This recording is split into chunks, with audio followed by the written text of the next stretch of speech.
inspired to talk about my work, as not many customers are aware of what is a revival process.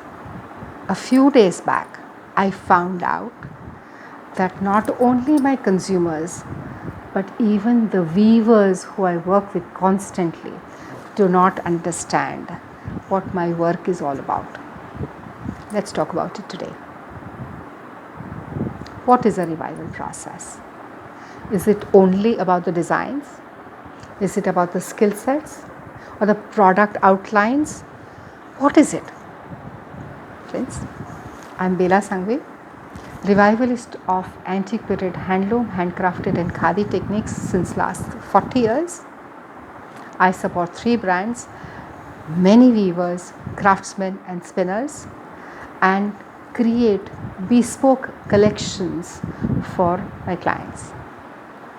According to me, this whole revival process is about sustainable value chain.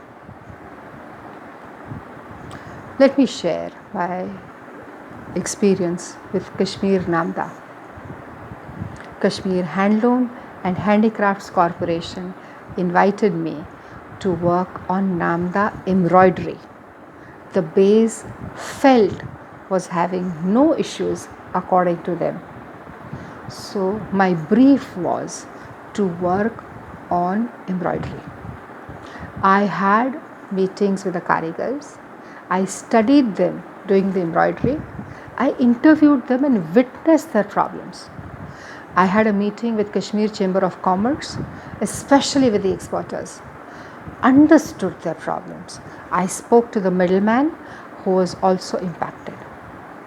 I spoke to a few consumers, found out about their pain points. After collecting all this data, I designed a system. At Kashmir Handloom and Handicrafts Corporation, we were given 2 rooms. We designed frames, the car jobs, with Kashmiri ergonomics. We designed the needles also with Kashmiri ergonomics. Their fingers are large, taller. The karigars were suffering from anxiety, depression, tennis elbow, curved back, bad eyesight after some years. With the frame, the car job, their elbows had support, their backs remained straight. We created friendly groups from them who could work together. Top lights and the side lights were added. The strict rules of washing hands and feet before entering the room was implemented. No food, tea, coffee or water entered those rooms. Due to these actions, the tennis elbow got better, their backs straightened, and the damage to the eyesight stopped. They were happier than earlier, as now they were working in groups. Checked with the exporters, the rejects came down from 30% to 12 to 8%. The middleman started earning better. The karigars were earlier able to do only 8 to 12 meters of embroidery. After the change of tools, methods and lighting, it changed to 36 to 40 meters per day.